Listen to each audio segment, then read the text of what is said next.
नारायण नारायण नारायण श्रीमन नारायण नारायण नारायण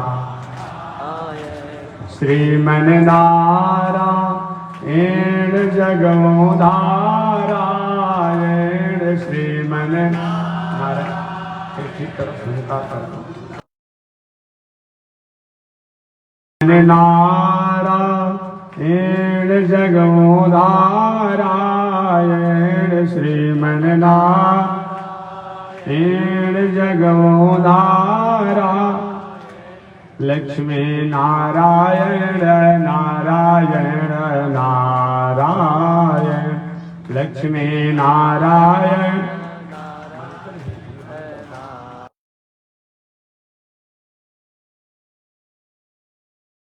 नारायण भवतारायण श्रीमन नारायण भवतारा लक्ष्मी नारायण नारायण नारायण लक्ष्मी नारायण नारायण नारायण श्रीमन नारायण जगोधारायण श्रीमन नारायण जगोधारायण लक्ष्मी नारायण नारायण नारायण लक्ष्मी नारायण नारायण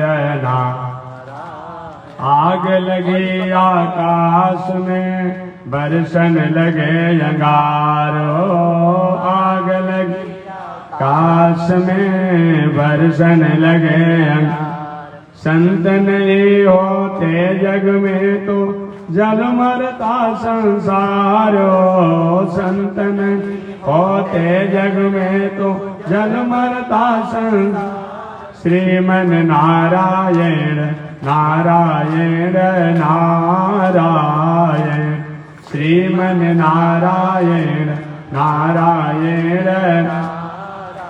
तो आवाज और खोलिए आवाज खोलिए श्रीमन नारायण नारायण नारायण श्रीमन नारायण नारायण तभी देखी रघुनाथ जी हमारे ओरिया तभी देखी रघुनाथ जी हमारे तभी ताकी रघुनाथ जी हमारे ओरिया तभी ताकी मनीटर ठीक है उसको नहीं आ रहा बगसर में आके रहुआ तड़का के मरनी बगसर में आके रहुआ तड़का के मर गौतम नारी अहिल्या के तरनी गौतम नारी अहिल्या के तर तन देखी रघुनाथ जी हमारे ओरिया तनी देखी रघुनाथ जी हमारे श्रीमन नारायण नारायण नारायण श्रीमन नारायण नारायण नारायण लक्ष्मी नारायण नारायण नारायण लक्ष्मी नारायण नारायण नारायण बोलिए श्री लक्ष्मी नारायण भगवान की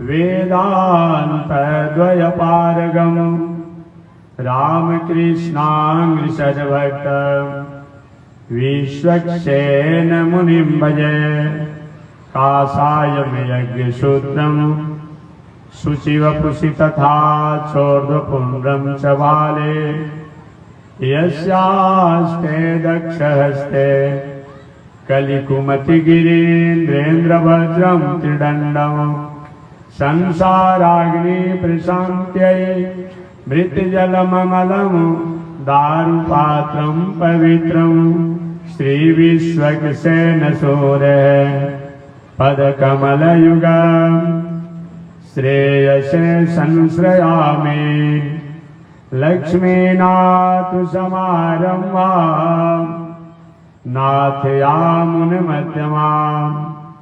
अस्मदाचार्यपर्यन्तां वन्दे गुरो परम्परां नारायणाय विद्महे वासुदेवाय धीमहि तन्नो विष्णु प्रचोदयात् महालक्ष्म्यै च विद्महे विष्णुपत्न्यै च धीमहि तन्नो लक्ष्मी प्रचोदयात् तन्नो लक्ष्मी प्रचोदयात्।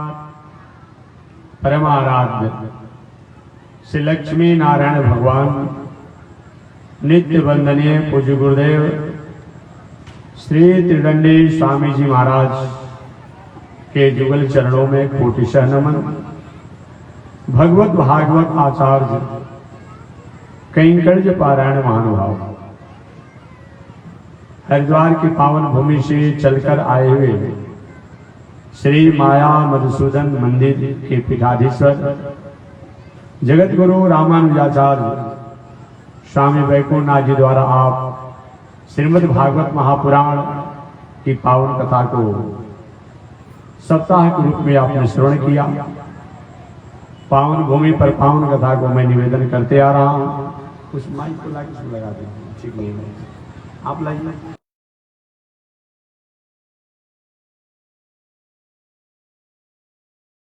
पावन भूमि पर पावन कथा को मैं निवेदन करते आ रहा हूँ। पावन कथा प्रसंग अंतर्गत पिछले दिन मैंने निवेदन किया था या प्रथम दिन मैंने निवेदन किया था मानव जीवन में कथा और धर्म की उपयोगिता। आखिर हम धर्म क्यों करें, हम कथा क्यों सुने, पूजा पाठ क्यों करें, तीर्थ व्रत क्यों करें।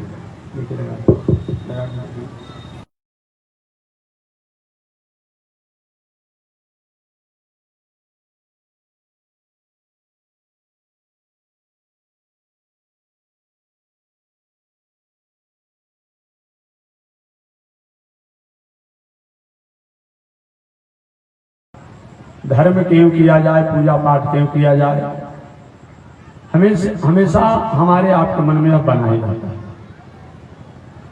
मैं निवेदन किया था धर्म हमारे जीवन का वह एक टॉनिक है, वह एक एनर्जी है, वह एक दवा है, वह एक औषधि है, वह एक जीवन जीने की कला है, वह एक पैटर्न है, वह एक आर्टिकल है, वह एक सिलेबस है, वह एक डिक्शनरी है, वह एक आर्ट ऑफ लिविंग है जिसके द्वारा हम भटक चुके हैं, भटक रहे हैं, भटकने वाले हैं।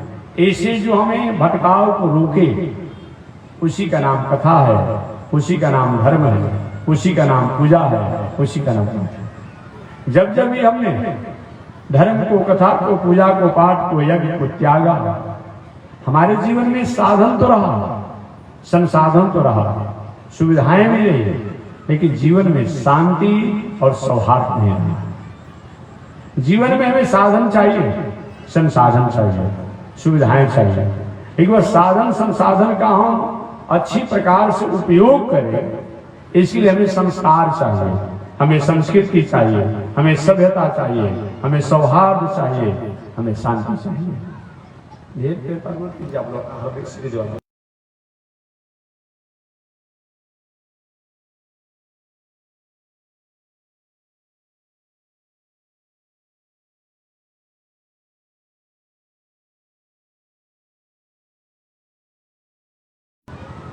मैंने निवेदन किया क्या, सतयुग में, त्रेता युग में, द्वापर युग में और वर्तमान युग में अगर हमने कहीं किसी चीज को प्राप्त किया है, उसका कहीं न कहीं कारण धर्म ही है। धर्मेण राज्यम भवन्ति, धर्म के द्वारा हम राज को प्राप्त करते हैं, धर्म के द्वारा हम शांति को प्राप्त करते हैं, धर्म के द्वारा हम आनंद को प्राप्त करते हैं, धर्म के द्वारा हम ऐश्वर्य को प्राप्त करते हैं और धर्म के द्वारा हम मोक्ष को प्राप्त करते हैं। कभी आपने श्रवण किया होगा, ऐसे भी हम लोग कहते रहते हैं कि अवश्य में भोक्तव्यम कृतम कर्म सुभाषु, अपने ही किए हुए कर्मों का फल हम और आपको प्राप्त होता है। चाहे हम हो, आप हो, देवता हो, ऋषि हो, संत हो या समान कोई व्यक्ति हो, हम अपने किए हुए कर्मों के फल को ही प्राप्त करते हैं।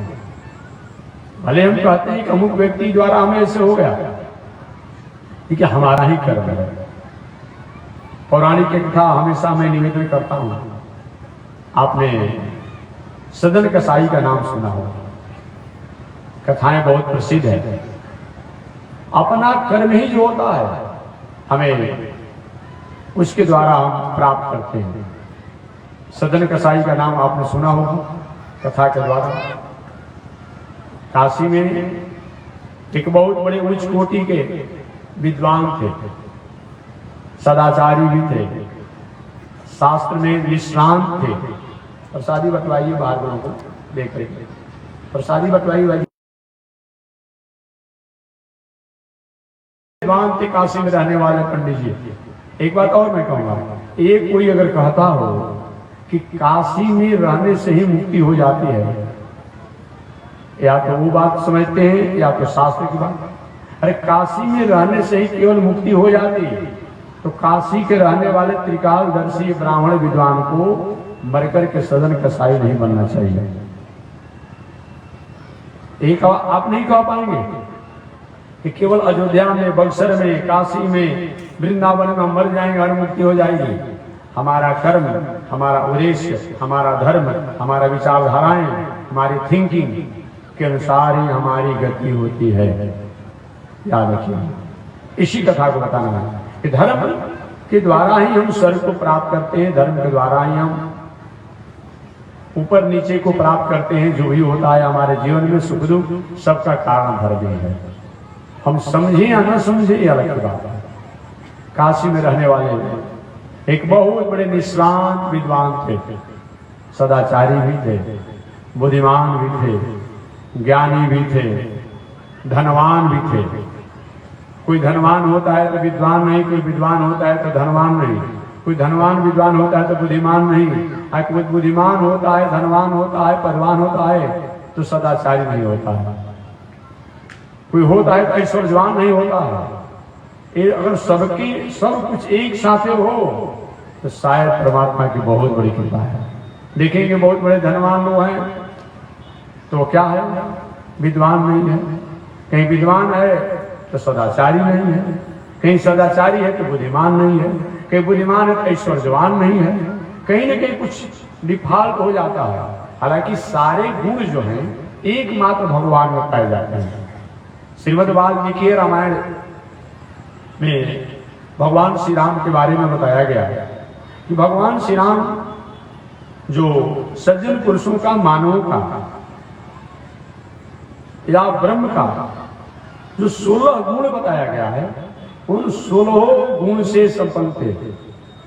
क्योंकि वाल्मीकि रामायण में प्रश्न हुआ कि इस दुनिया में कौन वीर जवान है, ऐश्वर्यवान है, बलवान है, वैभववान है, कीर्तिवान है, ये सब हुआ। तो हमारे नारद जी महाराज ने इसका समाधान करते हुए कहा, और वाल्मीकि रामायण में लिखा भी है, इक्ष्वाकु वंश प्रभवो रामो नाम जने सुत। इक्ष्वाकु वंश में प्रकट होने वाले जो राम हैं ये 16 गुण से संपन्न हैं, या जो भी भगवान के नामों से जाने जाते हैं, ऐसे नहीं, जो भगवान सही में होते हैं वो 16 गुण से संपन्न होते हैं। उसमें कोई भगवान अपने कुछ गुणों को छुपा लेते हैं, कुछ गुणों को प्रदर्शित करते हैं। ऐसे रामावतार में राम जी से पूछा गया आप कौन हैं? जंगल में घूमने वाले कुलबुलों ने पूछा, क्या महाराज आप कोई राजकुमार हैं? क्या कोई ब्रह्मा विष्णु महेश में कोई एक है? क्या आप साक्षात भगवान हैं? भगवान श्री राम ने किसी को नकारा नहीं, लेकिन जवाब क्या देते हैं? कौशलेश दशरथ के जाए। हम कौन हैं? कौशलेश दशरथ महाराज के पुत्र हैं। पिता की आज्ञा, माता के वरदान को पूरा करने के लिए हम जंगल में आए हैं। अब वहीं भगवान श्री कृष्ण से पूछा गया, भगवान ने कहा कि हम ब्रह्म हैं। तो कभी कभी कोई व्यक्ति धनवान होने के बाद भी अपने को धनी नहीं कहता है। कुछ आदमी अपने को धनवान हो गए, हम धनी भी हैं। कोई व्यक्ति विद्वान होने के बाद भी अपने को विद्वान नहीं कहता है। तो कुछ नहीं करे वह विद्वान है, विद्वान है भी और विद्वान कहता भी है। तो वही भगवान श्री राम कुछ गुणों को छुपा कर रखे।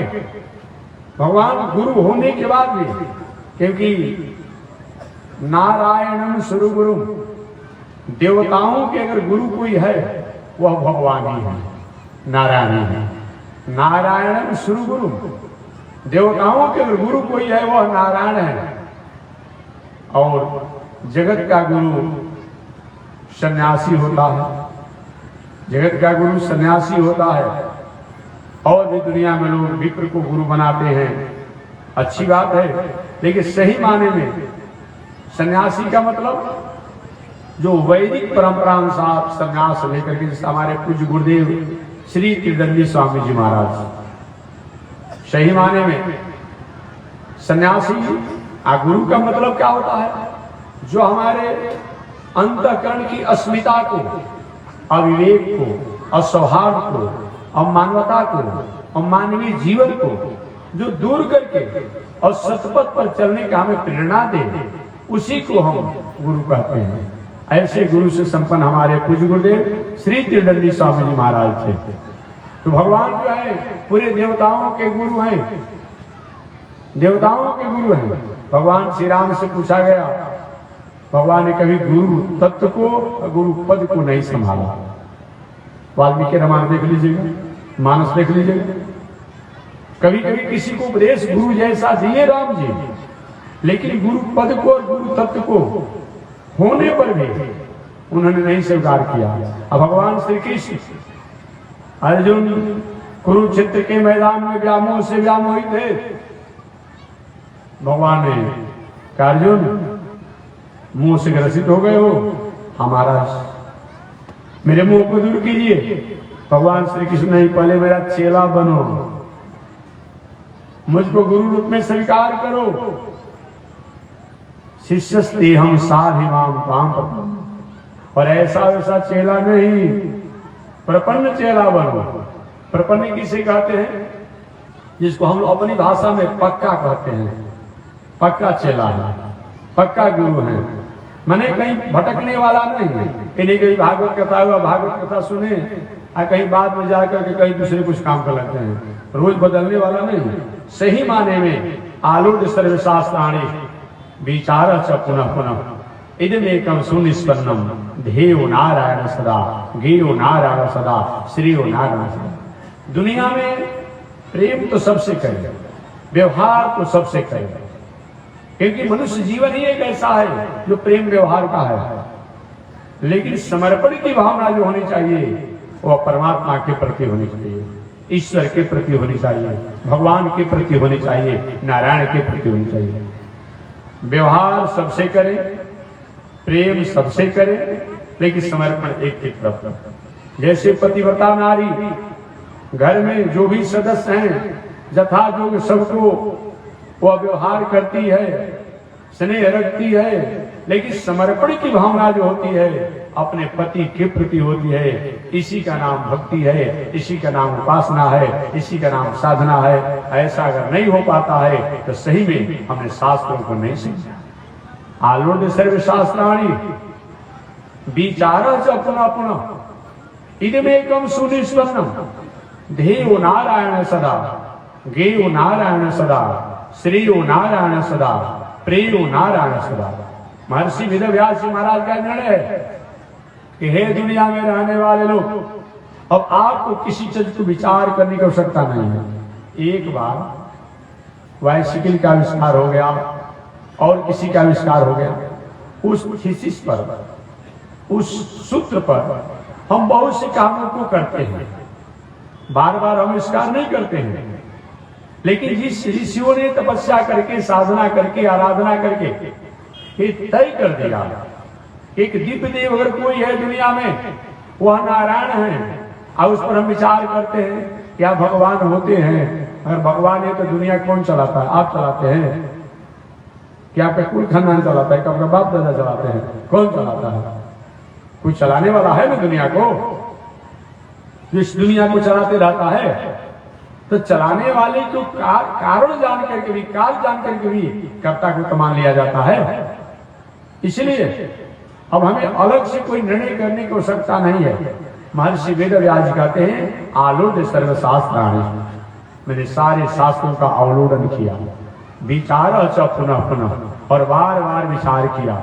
इनमें एकम सुनिष्पन्नम, एकमात्र ही निष्पन्न हुआ कि धे गे प्रे श्री अगर कोई है वह भगवान है, उनसे अलग कोई नहीं है। तो मैं निवेदन करना चाह रहा था, भगवान श्री कृष्ण गुरु भी हैं, भगवान भी हैं, इन्होंने अपने को दर्शाया। भगवान श्री राम ने कभी अपने ऐश्वर्य को दर्शाया नहीं, अपने गुरु तत्व को जनाया नहीं। ठीक है, कभी तो किसी को उपदेश दिए, लेकिन इसको दर्शाया नहीं। अतः जो भी हमारे जीवन में अस्मिता हो, असौहार्द हो, अमानवीय हो, इसको दूर करने के काम गुरु करते हैं। मैं निवेदन करना चाह रहा था, कोई बुद्धिमान होता है तो विद्वान नहीं, विद्वान होता है तो बुद्धिमान नहीं, बुद्धिमान विद्वान होता है तो ज्ञानी नहीं, ज्ञानी होता है तो धनवान नहीं, धनवान होता है तो ऐश्वर्यवान नहीं, ऐश्वर्यवान होता है तो पदवान नहीं। अगर सब कुछ गुण रह भी जाए तो जल्दी संस्कार नहीं होता है। परमात्मा की बहुत बड़ी कृपा होती है, कोई व्यक्ति संस्कारी होता है। हमारे आपके बस की बात नहीं है। सुचि नाम श्रीमताम गे जुग भ्रष्ट हो भी जाएगा। ईश्वर की कृपा हो, 5 प्रकार के संस्कार हमारे जीवन में आते हैं, तब हम संस्कारी बनते हैं, सदाचारी बनते हैं। 5 प्रकार का संस्कार, एक माता पिता का संस्कार, एक बाबा आजी का संस्कार, एक नाना नानी का संस्कार, एक पूर्व जन्म का अपना संस्कार, एक वर्तमान समय का अपना संस्कार कर्म जो है, और एक संगत का संस्कार। संगत तो सब खान पान सब आ जाता है। इस प्रकार 5-6 संस्कार अगर हमारा ठीक होता है तब तो हम सही माने में संस्कारी होते हैं। इसमें से कुछ संस्कार अच्छा होता है। मान लीजिए आपका संस्कार ठीक है, आपका नाना नानी का, आपका बाबा आजी का, आपका माता पिता का संस्कार नहीं रहेगा, तभी कहीं न कहीं समय मुकाम तक पहुंच करके चंचल और भटकाव में आने की संभावना बन जाती है। कहीं सब परिवार का संस्कार ठीक हो, नाना नानी, बाबा आजी, माता पिता, और कहीं आपका रहन सहन ठीक नहीं हो, कहीं संगति अच्छा नहीं हो, या पूर्व जन्म का संस्कार अच्छा नहीं हो, तभी कहीं न कहीं भटकाव पर आने की संभावना बनती है। लेकिन ये सब कुछ होने के बाद भी एक बात और भी ध्यान दीजिएगा। एक व्यक्ति ने हमसे पूछा था कि महात्मा जी, जब सब कुछ हमारा पूर्व संस्कार सब कुछ होता ही है, तो काहे की पूजा, काहे को पाठ, काहे को जग, काहे को दान, काहे को गंगा स्नान, काहे को और सब काम किया। हमारा पूर्व का संस्कार संसार जब हमको भोगना पड़ेगा, ये सब करने की क्या आवश्यकता है? 2 बात मैं निवेदन करूंगा। मंत्र महामणि विषय व्याल, कटत कठिन कुमंक भाल। इसे होता क्या है? देखिए, बारिश हो रही है, हम बारिश को कभी नहीं रोकेंगे, हमारी क्षमता नहीं रोकने के लिए। हम क्या करेंगे? छाता लगा लेंगे। बारिश को हमने नहीं रोका, हम रोक भी नहीं पाएंगे, छाता लगा लेंगे। ठंडा का समय है, बहुत तापमान ठंडा का स्थिति में है, हाथ मुड़ कांप रहे हैं, हम गर्म वस्त्र पहन लेंगे, दस्ताना पहन लेंगे, पैताना पहन लेंगे, टोपी पहन लेंगे। हमने ठंडा मौसम को रोका नहीं, ओला को ठंडा को रोका नहीं, लेकिन हमारे शरीर को इसका प्रभाव कम से कम पड़े, एक काम हमने वस्त्रों को पहनकर किया। गर्मी का समय है, हम गर्मी के तापों को नहीं रोक पाएंगे, लेकिन अपना घर में पंखा लगा दिए हैं, कूलर लगा दिए हैं, एसी लगा दिए हैं, गाड़ी में चल रहा हो उसमें भी एसी लगा दिया गया है। हम ताप को नहीं रोक पाएंगे, लेकिन ताप हमारे पर कम प्रभावी हो इसके लिए हमने एसी कूलर पंखा का उपयोग किया।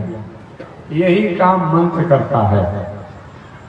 इस और सहज में क्या समझा सकता हूँ? यही काम मंत्र करता है, पूजा करता है, पाठ करता है, यज्ञ करता है, दान करता है, तीर्थ करता है, व्रत करता है, अच्छा काम करता है। हमारे पर जो भी हमारा पूर्व का जो है वो है, लेकिन इसके कारण हम उसे आवरण से ढके रहते हैं, उससे रक्षित होते हैं। जो एक कथा बाद में भी मैं बताऊंगा। जो कोई बहुत बड़ा कुजुग हमारा है तो अच्छे कर्मों को करने से वो कुजुग छोटा होकर के, सहज होकर के तब उसको प्राप्त होता है। इतना ही काम होता है। ये तो मैं बताया। दूसरा उदाहरण मैं दे रहा हूं। दूसरा मैं दे रहा हूं कि सत्संगार भवनी स्त्रियो गुरुमुखा श्री संप्रवद्यात्मा प्रारब्धम परिभोज्य कर्म सकलम प्रक्षीण कर्मांतर। अच्छे कर्मों को करने से वो हमारा प्रारब्धम, हमारा प्रारब्ध जो है परिभुज कर्म सकलम, वह प्रारब्ध परिभुज कर्म सकलम प्रक्षीण कर्मांतर। प्रक्षीण माने क्या होता है? कमजोर होकर के और हमारे पर प्रभावी होता है। इसमें मैंने बताया ना, बारिश हो रही है तो जो बारिश वाला कपड़ा हम पहन लेते हैं तो क्या होता है, कहीं कहीं यत्र तत्र कहीं हमारा शरीर बारिश के जल से प्रभावित होता है, बाकी प्रभावी नहीं होता है। इसीलिए पूजा पाठ यज्ञ दान तीर्थ व्रत करना चाहिए। प्रक्षीण कर्मांतर, ऐसा विचार कर अच्छे कर्मों को करना चाहिए। तो काशी में रहने वाले एक बहुत बड़े विद्वान थे, निष्णात शास्त्र के, धनवान थे, वैभवान थे, ऐश्वर्यान थे, कीर्तिवान थे। किसी चीज की कोई कमी नहीं। सारा परिवार फल रहा था, फूल रहा था, आनंद से रह रहे थे। त्रिकाल संध्या वंदन करने वाले थे। रोज नियम था गंगा में जी में जाकर स्नान करते, संध्या वंदन करते। ऐसा जीवन जी रहे थे। संजोग से एक दिन गंगा स्नान करके मध्याह्न संध्या करके आ रहे थे, लौट रहे थे अपने घर की तरफ। अचानक एक गाय कसाई खाने से किसी तरह से उसको मुक्ति मिल गया और भाग निकल कर और भागने लगी। तो भागते भागते आज भी आप जानते हैं कि काशी में 3 चीजों की आज भी बहुलता है। हालांकि उस पर वहां की सरकार बहुत व्यवस्था कर रही है। एक तो वहां की गली जो है बहुत संकीर्ण, पुराना जो महला है ना, आज भी बहुत पतला पतला है। एक साइकिल को, मोटरसाइकिल को ले जाने में बहुत परेशानी हो जाती है। आज भी काशी में गली बहुत संकीर्ण है। सीढ़ी बहुत ऊंचा ऊंचा है काशी का। आज भी देखेंगे सीढ़ी की ऊंचाई जो होती है बहुत ऊंची ऊंची होती है। आज भी काशी के प्रसिद्ध है। गली संकीर्ण है, सीढ़ी ऊंचा, और गली गली में सांड घूमते रहता है। विश्वनाथ की नगरी है ना, सांड भी घूमते रहता है। और चौथा जो कहने में थोड़ा संकोच लग रहा है।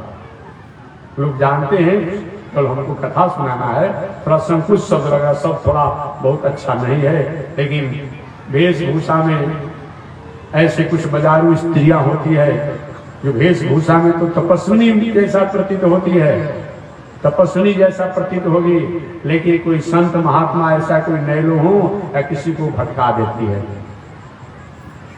मार्गों से गिरा देती है, चंचल कर देती है। जिसको अब आज की भाषा में दूसरा कुछ कहा जाता है, वो कहना अच्छा नहीं लग रहा है। इन चारों से अगर संयम किया जाए तो काशी मरणात मुक्ति है। निश्चित रूप में हमारा कल्याण उद्धार होगा। अगर कहीं ऐसा नहीं होता है तो कहीं न कहीं भटकने की संभावना बनी जाती है। कल काशी में धर्म में होता है, आप गए गंगा जी स्नान करने के लिए, कहा गुरु, अब वो समय को गुरु का नाम ले रहा था, पकड़ माना जा रहा है। बताइए क्या मतलब होता है? इसीलिए अगर हमारा लक्ष्य, हमारा उद्देश्य, हमारा कर्म, हमारा धर्म, हमारा व्यवहार अगर काशी में रहे तब, बक्सर में रहे तब, अयोध्या में रहे तब, या संत महात्मा के रहे तब, या मंदिर में है तब, अगर ठीक नहीं है तो मंदिर में रहने के बाद, काशी में रहने के बाद, बक्सर रहने के बाद, कहीं भी रहे, हम उसके अधिकारी नहीं हो पाते हैं। काशी में रहने वाले विद्वान ब्राह्मण बहुत बड़े निष्णात थे, लेकिन उन्हें धर्म के तत्वों को नहीं समझा कि धर्म का तत्व क्या होता है। धर्मस्य तत्वम निहितम गुहायाम। धर्म का तत्व कभी कभी ऐसा सूक्ष्म होता है कि अच्छे अच्छे लोग धर्म के तत्वों को नहीं समझने के कारण कहीं भटक जाते हैं। ये समझा करके जा रहे थे, उधर से कसाई खाने से गाय भागती हुई आ रही थी। कसाई पीछे अपने गायों को खोजते हुए, ढूंढते हुए आ रहा था। गाय इस गली से उस गली, उस गली से उस गली, घूमते घूमते कहीं आगे बढ़ गई। कसाई ने देखा मेरी गाय कहाँ चली गई। ये ब्राह्मण देवता मध्याह्न काल के संध्या वंदन करके आ रहे थे। सोचा कि भाई ये तो ब्राह्मण है। ब्राह्मण माने सत्य का प्रतीक, निष्ठा का प्रतीक, सादगी का प्रतीक, संस्कृति का प्रतीक कहा जाता। आज भले कोई भटक जाए बात अलग है, वो बात अलग है, लेकिन इसका प्रतीक माना जाता है।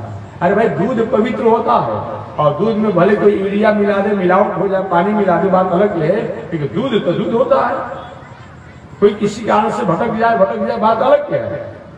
इसलिए हमेशा मैं कहता हूँ, ये दुनिया में जो भी लोग हैं, एक ब्राह्मण के प्रति हमारे दुनिया में इतनी बड़ी आस्था थी, इतना बड़ा प्रति निष्ठा था। विवाह करके वर राजा लाए पत्नी को, अभी तक अपने पत्नी का मुंह तक नहीं देखे, हाथ शरीर भी स्पर्श नहीं हुआ, लेकिन जब भी लेकर के आए और कथा पूजा जब हुआ तो ब्राह्मण विद्वान क्या करते हैं, हाथों में रक्षा बांधते हैं, ललाट पर तिलक करते हैं। इससे बड़ा और कितना समर्पण विश्वास हो सकता है जी। कितनी बड़ी निष्ठा थी। आज हम अपने स्वरूप को खान पान, रहन सहन, उठन बैठन के कारण अगर बिगाड़ ले, ये हमारी दोष पर। एक कितना बड़ा विश्वास ये आप तय कर सकते हैं। ऐसा कभी हो सकता है जो अपने बहू को लाया, अपने बहू का, अपनी पत्नी को अपने मुंह तक नहीं देखा, उसका शरीर स्पर्श तक नहीं किया, लेकिन वो विद्वान ब्राह्मण क्या करते, हाथों में रक्षा बांधते हैं, तलाक पर तिलक करते हैं। कितनी बड़ी निष्ठा है, कितना बड़ा विश्वास है विद्वानों के प्रति, संतों के प्रति। आज संत विद्वान कहीं अपने भटकाव हो जाए, अपने मार्ग से हट जाए, तो भाई दोष उनकी है, दोष उनकी है। कसाई ने विचार किया कि विद्वान है, ब्राह्मण है, एक तो जरूर देखे हुए मेरी गायों को बता देंगे। पंडित जी मेरी गाय, मेरी कसाई खाने से भाग कर गई, आपने देखा है? उन्होंने गायों को भागते हुए देखा। अब इस सत्य को, धर्म को समझ नहीं पाया। देखिए धर्म के 10 लक्षण बताए गए हैं। धर्म के 10 लक्षण बताए गए हैं। धर्म क्या है? जैसे हमारा और आपका एक शरीर, हमारा और आपका एक शरीर जो है, ये धर्म का स्वरूप है, मूर्ति है, व्यक्ति है। इसमें सिर भी है, आंख भी है, नाक भी है, मुंह भी है, दांत भी है, जीभ भी है, हाथ भी है, पैर भी है, लवसम का मार्ग है, पैखाना है। अगर पैर कट जाएगा तब हम जी सकते हैं। अच्छे डॉक्टर, भाई डॉक्टर हो तो पैर के कटने के बाद ही कम से कम ठीक है, पैर नहीं रहेगा लेकिन जी सकते हैं। लवसम का मार्ग, पैखाना मार्ग, कि ये भी कहीं कोई रोग हो जाए तो बाहर के पाइप द्वारा हम निकाल करके जी सकते हैं। पेशाब को बाहर निकाला जा सकता है पाइप द्वारा, वैज्ञानिक और मेडिकल साइंस के द्वारा। पैखाना मार्ग को भी अपने आप पाइप इत्यादि और बाहर निकाला जा सकता है। हार्ट की बात हो, इसको बदलने की व्यवस्था है, किडनी भी बदल सकता है, लीवर करके कुछ जरूरत को रोका जा सकता है। हाथ नहीं है तभी काम चल जाएगा, कहीं जीव कट भी गया तभी कुछ काम चल सकता है, दांत नहीं भी रहेगा तभी लिक्विड देकर के काम चलाया जा सकता है, कान नहीं भी सुनाई पड़ेगा तभी काम चलाया जाता है, आंख नहीं भी होने पर काम चलाया जा सकता है, नाक में कोई रोग हो जाने पर, कट भी जाने पर काम चलाया जा सकता है। लेकिन कहीं गर्दन काट दिया जाए तो इंद्रियां काम करेगी? नहीं काम करेगी। ठीक उसी प्रकार से धर्म के 10 वो अंग हैं। ये धर्म रूपी पुरुष के 10 वो अंग हैं। इन 10 अंगों में सबसे श्रेष्ठ अंग है ये सिर गर्दन। इससे ये समाप्त हो जाए, ये सारे अपने आप समाप्त हो जाते हैं। यही भटकाव दशरथ जी महाराज में हुआ। कई ने जब कहा कि रघुकुल रीत सदा चली जाई, अप्राण जाई पर वचन न जाई, दशरथ जी महाराज ने उस कई के वंचना भरी शब्दों को नहीं समझ पाए, वंचना भरी शब्दों को नहीं समझ पाए। रामो विग्रहवान धर्म, साक्षात राम जो है धर्म के मूर्ति है। ऐसे धर्म की मूर्ति को त्यागने के लिए ये धर्म के जो 10 अंग जो बताए गए हैं, धर्म रूपी पुरुष के ये 10 अंग जो बताए गए हैं, उस 10 अंग में से एक अंग जो है वो सत्य है, एक अंग जो है सत्य है। अब हाथ में कोई चंदन लगावे और गर्दन को कोई काट दे, ये कोई मतलब होता है? गर्दन का महत्व, ये हाथ का महत्व तभी है जब गर्दन सुरक्षित है। यही दशरथ जी महाराज नहीं समझ पाए, कई की वंचना में आकर के, कई के ठगपना में आकर के। बार बार के महाराज अपने को, आपको सत्य वचनों को स्वीकार करना चाहिए, अपने वचनों को पूरा करना चाहिए। हालांकि उधर जाने पर हमें समय लगेगा, लेकिन मैं इशारा कर दूं। लोग कहते हैं कि भाई कई ने को दशरथ से महाराज वचन दिए थे, वरदान दिए थे, ठीक है। वाल्मीकि रामायण, आध्यात्म रामायण का, हालांकि वाल्मीकि रामायण में तो कम ही बताया गया है, लेकिन और आध्यात्म रामायण का, घोषणी रामायण, लोमस रामायण, जो वशिष्ठ रामायण, अन्य रामायणों में बताया गया है कि दशरथ जी महाराज से कई का दो संबंध था। एक संबंध तो यह था, दशरथ जी महाराज के विवाह होने के बाद भी जब कई देश गए दशरथ जी महाराज, कई की सुंदरता को देख करके, उसके लावण्य को देख करके दशरथ जी प्रभावित हो गए और कई नरेश से प्रस्ताव रखे कि मैं आपकी बेटी को अपने पत्नी रूप में वर्ण करना चाहता हूँ, मैं विवाह करना चाहता हूँ। कई नरेश ने कहा था कि मैं अपनी बेटी का विवाह वहीं पर करने का तय किया है कि मेरी बेटी का बेटा जो होगा वही राजा बनेगा, राजकुमार बनेगा, मालिक बनेगा। महाराज आपका तो विवाह हो चुका है दशरथ जी महाराज, इसलिए मैं अपनी बेटी का विवाह नहीं करता हूँ। दशरथ जी महाराज ने कई नरेश को प्रतिज्ञा किया था कि ठीक है, मैं आपकी प्रतिज्ञा को पूरा करूंगा, आपकी बेटी का बेटा जो होगा उसी को मैं राजा बनाऊंगा। एक वचन दे चुके थे दशरथ जी महाराज। यहाँ एक वचन है, दूसरा वचन क्या है आप लोग जानते होंगे। दशरथ जी महाराज जब कई संग्राम क्षेत्र नेताओं के सहयोग करने गए थे, संग्राम हुआ, उस संग्राम में कहीं न कहीं दशरथ जी महाराज आहत हो गए थे और इनके रथ का कहा जाता है कील जो होता है, जिसका रथ पहिया जो रथ आगे बढ़ता है, कहीं निकल गया, टूट गया था, तो कई ने उस रथ के कील की जगह पर अपनी उंगली को रख करके और संग्राम क्षेत्र में इनको रक्षा किया और इनकी सेवा किया बेहोशी की अवस्था में। तो दशरथ जी महाराज ने कहा कि तुम्हारा मैं कभी भी इसको उपकार को भूल नहीं सकता हूँ, जब तुम चाहोगे हमसे 2 वरदान मांग सकती हो। ये 2 बात ठीक है। प्रथम बात ये होती है कि कई नरेश के वचनों को दशरथ जी ने कई ने याद दिलाया, लेकिन कई द्वारा याद तो दिलाया गया। दशरथ जी महाराज कई नरेश की बातों को तभी तक मानने के अधिकारी थे जब दशरथ जी और कई की मर्यादा से कोई संतान हो। ऐसा तो हुआ नहीं। बहुत दिनों तक विवाह करने के बाद जब कोई संतान नहीं हुआ तो पुत्र लाग उसमें यज्ञ करावा। श्रृंगी ऋषि को बुला करके यज्ञ कराया गया और यज्ञ के अनुष्ठान के बाद तब वह संतान हुए। तब तो यह कई नरेश का वचन अधूरा हो गया, इसलिए वो कोई मतलब नहीं रखता। दूसरा कई ने कहा था वरदान उनको देने कहे थे, तो वह वरदान में दशरथ जी महाराज को विचार करना चाहता था कि जो साक्षात धर्म के मूर्ति हैं, ऐसे धर्म की मूर्ति धर्म ही नहीं रहेगा तो धर्म के अंगों की हम रक्षा कैसे कर पाएंगे।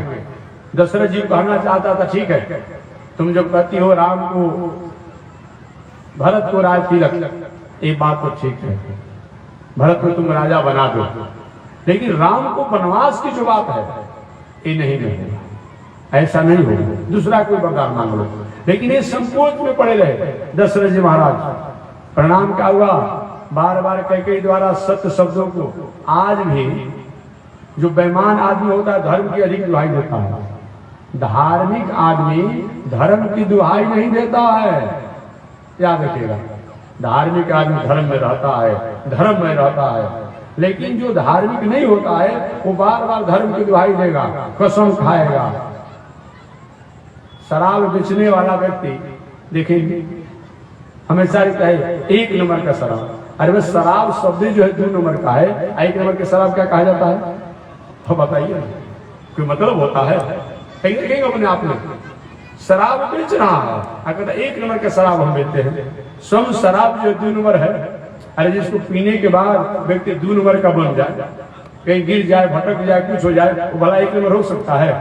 लेकिन कहता था भाई 1 नंबर का शराब बेचते हैं। जुआ खेलने वाला व्यक्ति बैठा है 2 नंबर के काम करने के लिए, कहते देखिए भाई बेईमानी मत कीजिए, और बेईमानी का खेल ही है, असली ईमानदारी की दुहाई दे रहे हो, ये क्या मतलब होता है? कोई मतलब ही नहीं होता है। तो जो धार्मिक व्यक्ति होता है वो धर्म की दुहाई नहीं देता है, कसम नहीं खाता है, धार्मिक होता है, धर्म में जीवन होता है।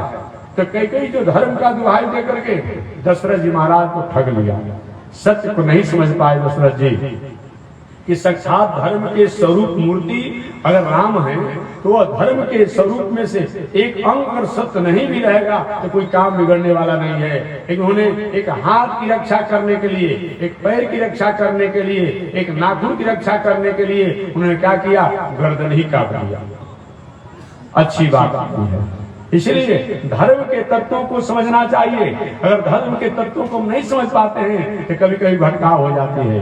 यही हाल हुआ काशी में रहने वाले विद्वान की। कसाई ने जब पूछा महाराज मेरी गाय कसाई खाने से भाग कर गई, आपने देखा है? ये सोचे कि अगर मैं नहीं कह देता हूँ तो झूठ का दोष लगेगा, अगर हाँ कह देता हूँ तो पकड़ करके हिंसा करेगा, तो हिंसा का दोष हमारे पर लगेगा। इनको सीधा साधा कह देना चाहिए कि गाय आई ही नहीं है, गाय की रक्षा हो जाए। लेकिन ये सत्य को नहीं समझ पाए, ये धर्म को नहीं समझ पाए। इन्होंने कहा कि कहा तो नहीं, अंगुली का इशारा कर दिया कि गाय इस रास्ते से गली में गई। कसाई गया और गाय को पकड़ लिया, पकड़ करके और अपने ले जाकर कसाई खाने में हत्या कर दी। हमारे किए हुए कर्मों का फल ही हमें प्राप्त होता है, प्राप्त होता है, प्राप्त होता है। भले प्राप्त करने के तरीका अलग हो सकते हैं। हमेशा मैं कहता हूँ कोई व्यक्ति गलती काम करता है उस दफा में नहीं फंसता है, और जो गलती काम नहीं करता है उस दफा में फंस जाता है। क्योंकि ऐसा भी देखा जाता है, जो गलती काम किया उसमें रिहा हो गया और जो नहीं किया उसी दफा में फंस गया। ऐसा भी होता है। लेकिन कभी न कभी हमारे किए हुए कर्मों का फल जो है हमें प्राप्त होता है। अवश्य में भोक्तव्यम कृतम कर्म शुभाशुभम। ये ब्राह्मण देवता जो काशी में रहने वाले थे, त्रिकाल संध्या बंदन करने वाले थे, ये अंगुली का इशारा कर दिए। अंत में मर करके अगले जन्म में इस सदन कसाई बन गए। यही कथा सुनना था। और समझिए त्रिकाल संध्या बंदन करने वाले विद्वान थोड़ी सी गलती हुई, उन्हें सत्य धर्मों को नहीं समझ पाया कि धर्म क्या होता है। सत्यवादी बनने के लिए इशारा जो कर दिए, मर करके अगले जन्म में कसाई बने और इनका नाम पड़ गया सदन कसाई।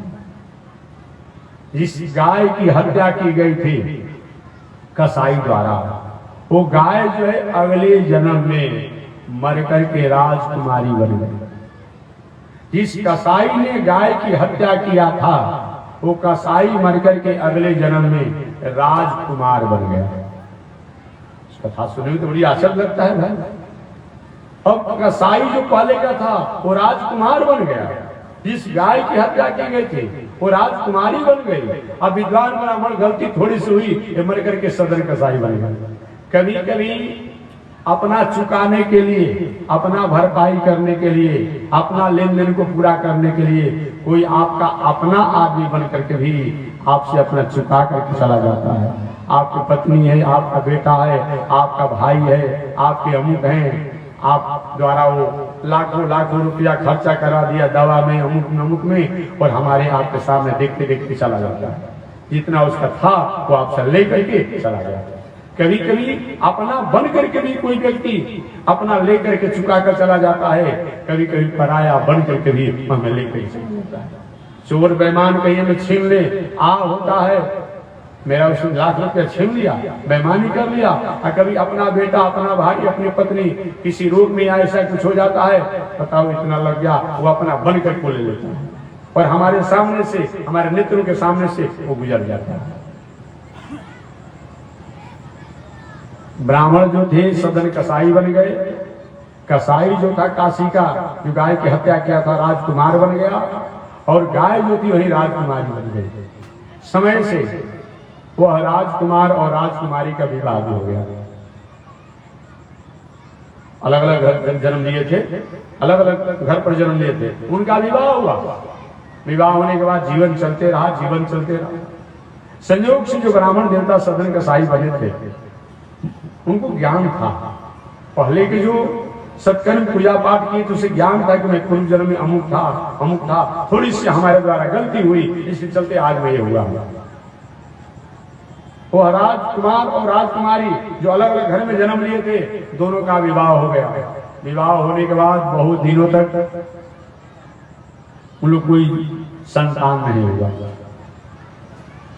बहुत प्रयास किए, हर प्रकार से प्रयास किए। संयोग से ये जो पूर्व जन्म के ब्राह्मण देवता थे, जो अगले जन्म में सदन कसाई बने थे, ये जगन्नाथ भगवान की यात्रा में, पैदल यात्रा में निकले हुए थे। जाते जाते संयोग से उसी गांव में पहुंचे जो पहले के कसाई जो राजा तो बन गया था, और गाय जो थी वो रानी बन गई थी। उसी गांव में पहुंचे। लोग मुझे कोई ऐसा भक्त है जो रात्रि में रहने की व्यवस्था कर दे? हाँ महाराज चले जाइए, बहुत बड़े आदमी हैं, राजा रानी बहुत अच्छी व्यवस्था आपको करेंगे। सदन कसाई वही रात्रि में चले गए। रात्रि में चले गए, उन्होंने भोजन व्यवस्था, रहने का सारी व्यवस्था की। राजघराना है। रात्रि में वो रानी आई और आकर कहा, महात्मन एक मेरी आपसे प्रार्थना है, मुझको कोई संतान अभी तक नहीं है। मेरी ऐसी भावना है कि अगर मुझे संतान प्राप्ति का अधिकार आप दे देते तो मैं कृतकृत हो जाता। सदन कसाई विचार कर रहे, थोड़ी सी गलती करने के कारण आज मैं कसाई बना हुआ हूं। मैं जा रहा हूं तीर्थ यात्रा में, मैं किस गति को कहां मैं गिरूंगा, कैसे मेरे बस की बात नहीं है। मैं तो रात्रि हो रहा था, आप क्या करूंगे? एक कृत्य मेरे द्वारा नहीं होगा। मैं आपको संतान प्राप्ति का अधिकार नहीं दे सकता हूँ, मेरा धर्म नहीं है, मेरा अधिकार नहीं है। उस रानी ने विचार किया, हो सकता है महात्मा जो है कहीं हमारे राजा से, हमारे पति से डर रहा है।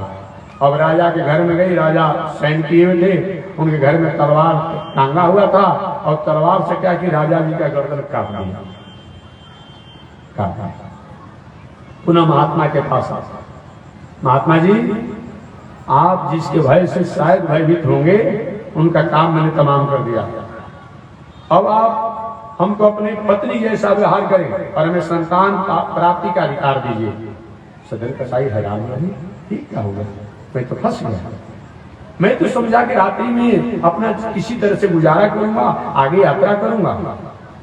इधर सदन कसाई क्या किए, अपना आसन दासन जो लिए थे, जगन्नाथ भगवान की यात्रा में जा रहे थे, लपेट करके और राजघराने से भागने लगे। और भागने लगे तो उस रानी ने कहा, मेरे पति की हत्या करके भाग रहा है, धरो धरो, पकड़ो पकड़ो पकड़ो। और कोई नहीं मानेगा, कोई नहीं मानेगा। बिना अपराध के उन सदन कसाई को पकड़ लिया गया और पकड़ करके न्यायालय द्वारा न्याय सुनाया गया। इसने जिस हाथों से राजा के सिर काटा है, इसका एक भुजा काट दिया गया, गाटा काट दिया गया।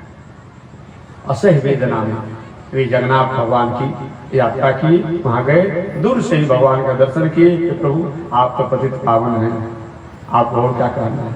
उधर से लौट करके आए और लौट करके आने के बाद वे भृगु संहिता जानने वाले विद्वान के पास गए।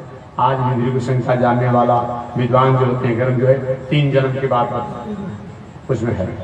कैसे आज के उपकरणों द्वारा, वैज्ञानिक उपकरणों द्वारा वर्तमान भूत भविष्य तीनों कालों के बारे में हम जान लेते हैं, वही भृगु संहिता भी है। उसके द्वारा हुआ, प्रश्न किए, प्रश्न करने पर विद्वानों ने, ज्ञानियों ने कहा, महाराज आप पूर्व जन्म में त्रिकाल संध्या बंधन करने वाले ब्राह्मण विद्वान थे। आपके द्वारा गलती हुई, एक बार कसाई खाने से गाय भाग कर गई और आपसे कसाई ने पूछा मेरी गाय गई है, आपने सत्य धर्म को जानने के कारण कि मैं सत्यवादी हूँ, वाणी से तो आपने नहीं बोला, एक अंगुली का आपने इशारा कर दिया, जो अंगुली की इशारा करने के कारण कसाई ने गाय को पकड़ करके और हत्या कर दिया।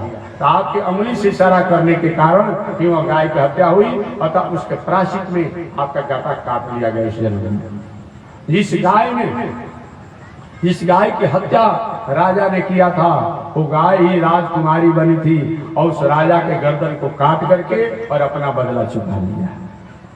यही होता है अवश्य भोक्तव्यम कृतम कर्म शुभाशुभम।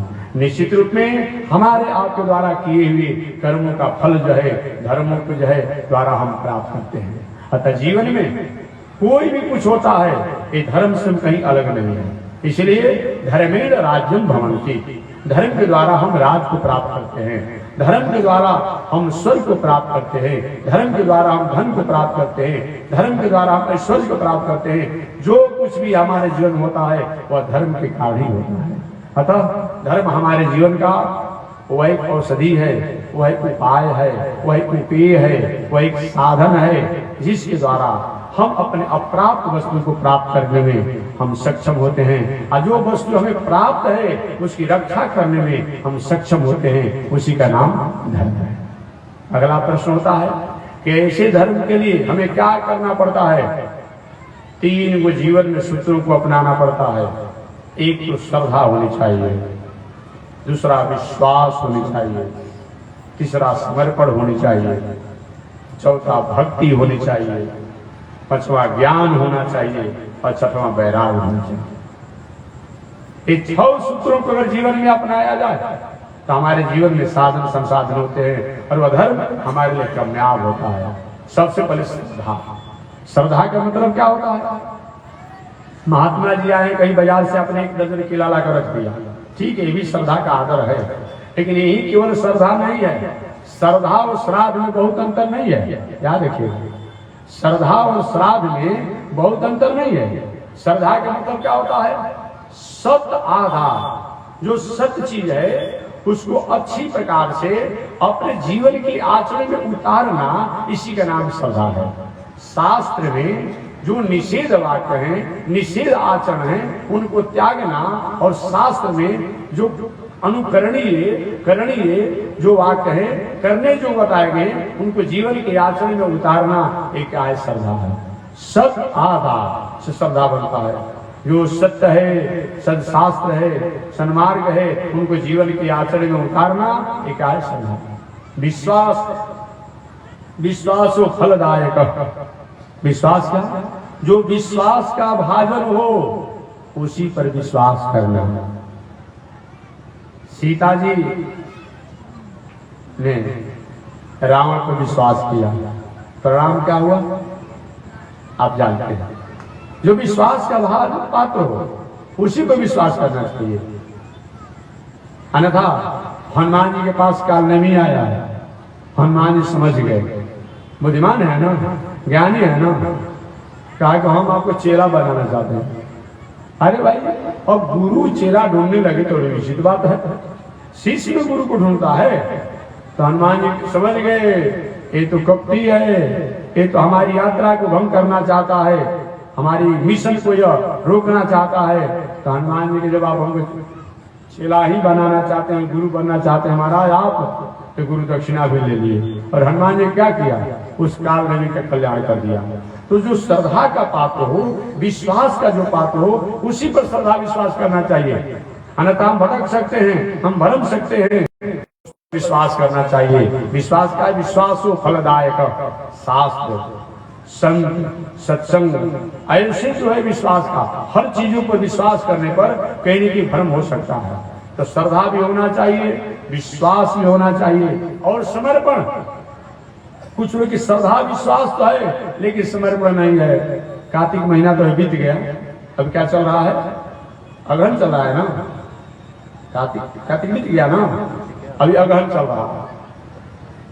हालांकि मासों में कार्तिक को भले महत्व दिया जाता है, लेकिन भगवान श्री कृष्ण से गीता में जब पूछा गया कि प्रभु महीना में कौन सा श्रेष्ठ महीना है, तो भगवान ने कहा अग्रहायण मार्गशीर्ष। ये भगवान ने कहा कि 12वें महीना में अगहन मैं ही हूं, अगहन मैं ही हूं। ऐसे अगहन महीना है मार्ग से भगवान का मैं ही हूं।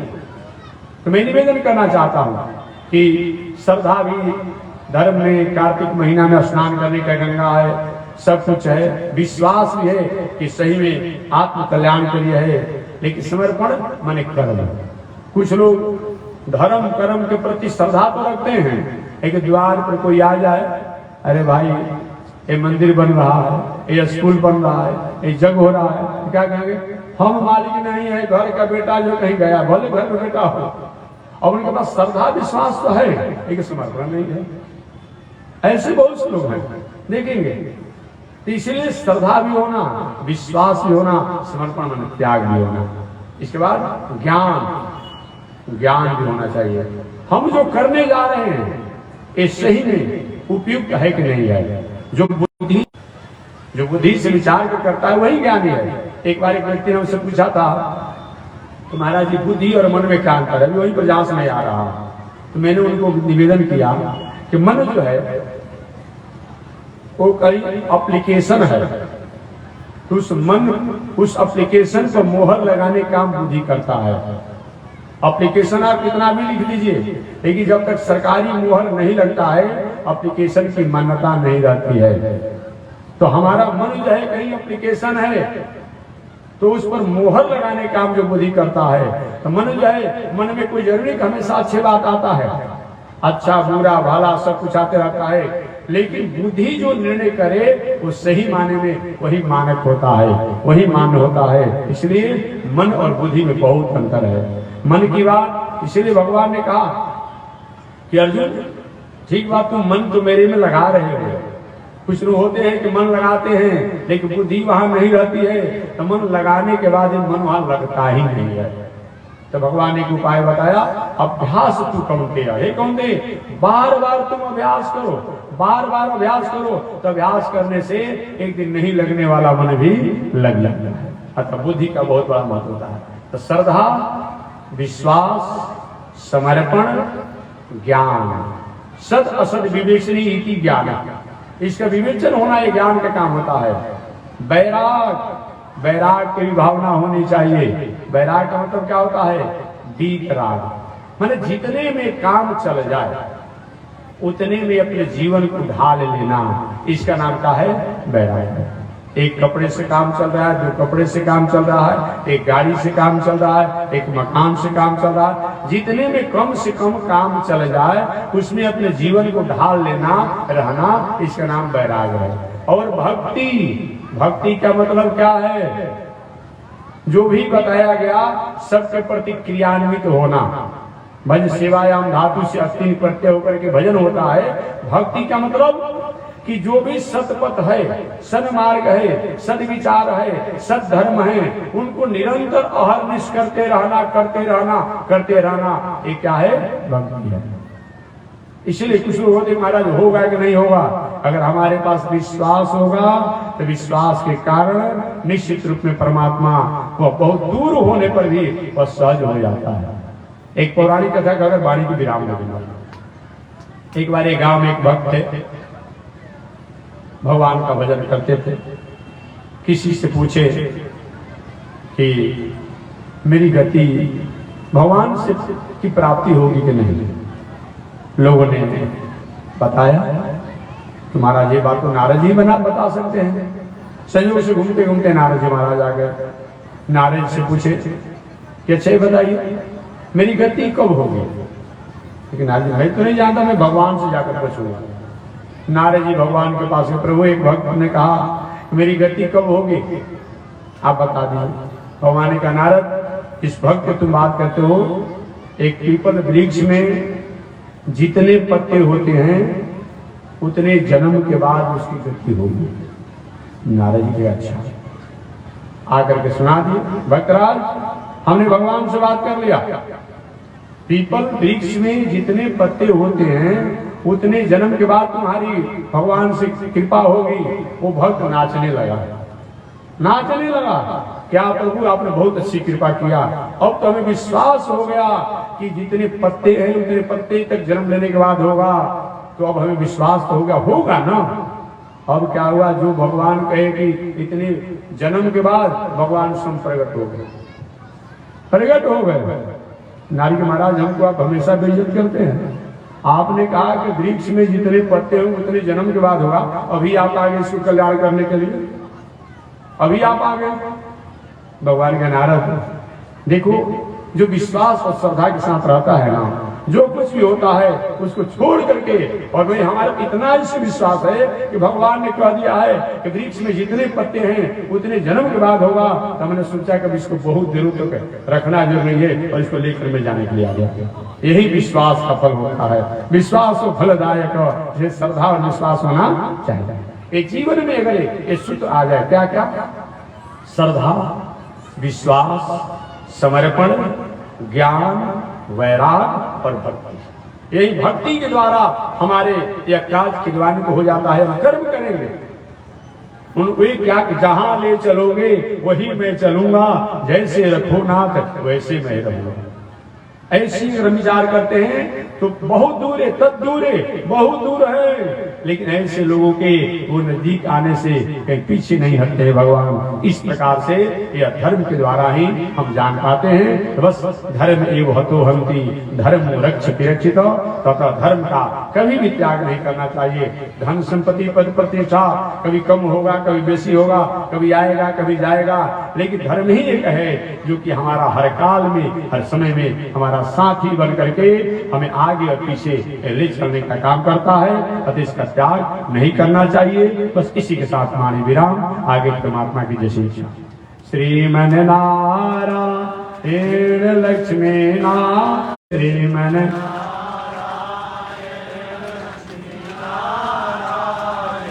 श्रीमन नारायण नारायण नारायण, श्रीमन नारायण। बोलिए श्री लक्ष्मी नारायण भगवान की, विश्ववन जगदाचार्य श्री त्रिदंडी स्वामी जी महाराज की, श्री रामानुजाचार्य स्वामी जी महाराज की। हरि ओम शांति।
लक्ष्मी नारायण भगवान की, साक्षात भगवान रामानुजाचार्य स्वामी महाराज की, विश्ववन जगदाचार्य श्री त्रिदंडी स्वामी जी महाराज की।